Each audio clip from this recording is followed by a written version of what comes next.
sunny Fort Lauderdale, home of the MLS Player Combine, and to the dreams of dozens of college players, including highly regarded Louisville defender Andrew Farrell, who arrived in Florida and lined up for his physical.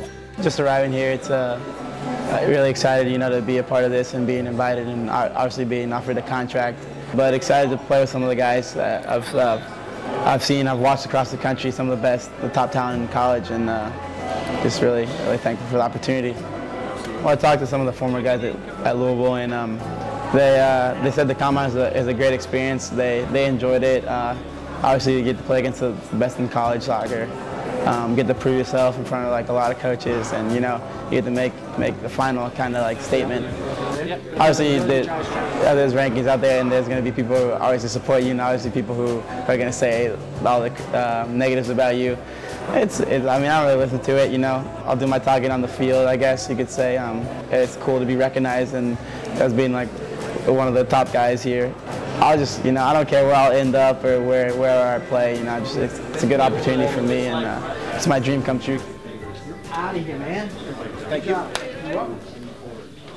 Just down the street at the league and team staff hotel, two young head coaches were each preparing for their second combine and for the following week's MLS SuperDraft. Last year was obviously difficult since I was hired by the time there was the draft was going to take place. So I feel like now we have more preparation and scouting, and we know more about the players that we're going to select. This year, I think we're a little bit more set in where we think we're going as a group, and we can tailor our search a little bit more specific to what our need is. Being optimistic to have a player in our first pick that can come and step up the way Tony Casio did last year for us. For us right now, depth at the forward position and depth at the defender position. Those are the two areas where we think, quite frankly, this draft is strong. In the middle, I would like to have a mixed midfielder more than anything else. I think it will be a guy who can maybe be a box-to-box player. I would like to have that. Or up top is normally for the teams it's we're ambition to have a guy who can make a difference. One of the biggest difference makers in the draft was sure to be UConn's Carlos Alvarez, who headed to his first combine game with a mixture of nerves and excitement. Well, the first day is always the hardest day because it's the first day. You don't know the guys, how they play and everything.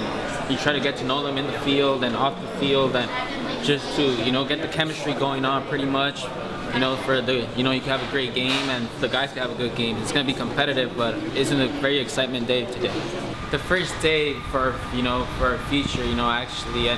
But I feel like team's been watching us play already for a couple of times, so they did their homework. They know everyone, but at the end of the day, you still need to perform. This is what it's all about the combine, having the best players here and actually playing and working hard pretty much, showing it in the field. Thank you, peace. Wish me luck, guys.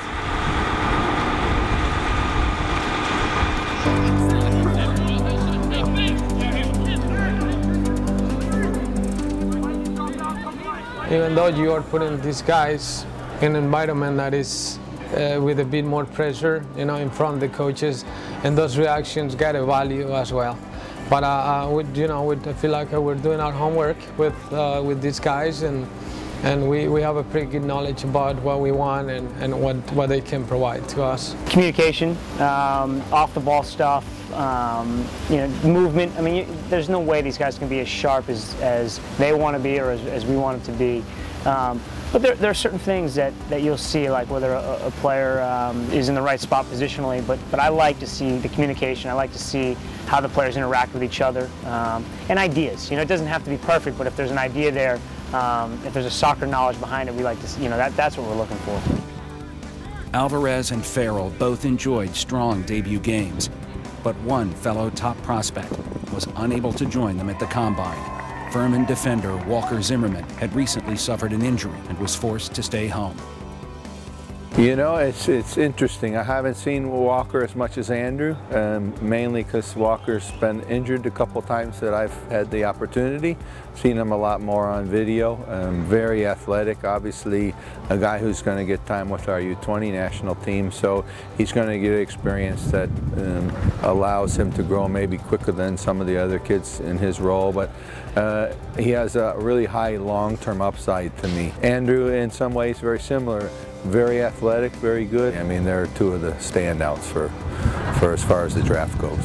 It would be good to have him here. You know, Zimmerman has definitely put together a good resume at Furman, but these are areas where, you know, as coaches, you have to you have to take that body of work. You have to take what you've seen and kind of process it with what you're going to see here. But most of our homework is done long before we get here. But it is good to have that kind of final. That final meeting or that final process, and he's certainly, you know, a big player in this draft. On the next episode of Inside the SuperDraft, we might be able to get that 10 pick or the 15. You have a challenge there with a kid like Deshaun and potentially Kakuta. That's a decision to make. I think I did all right today. I don't think I played as good as my first game, but I did all right, so I'm happy with how I played. Let's start at the top. You know, do we have a consensus number one? We may not, you know, but as we said yesterday, I think we have already 7 or 8 guys. You know, we want to know if you have a pretty good idea of what your strengths are and maybe some of the areas you need to work on. Thank you. All right. Thanks for coming. Have some fun tomorrow, all right? I will. All right.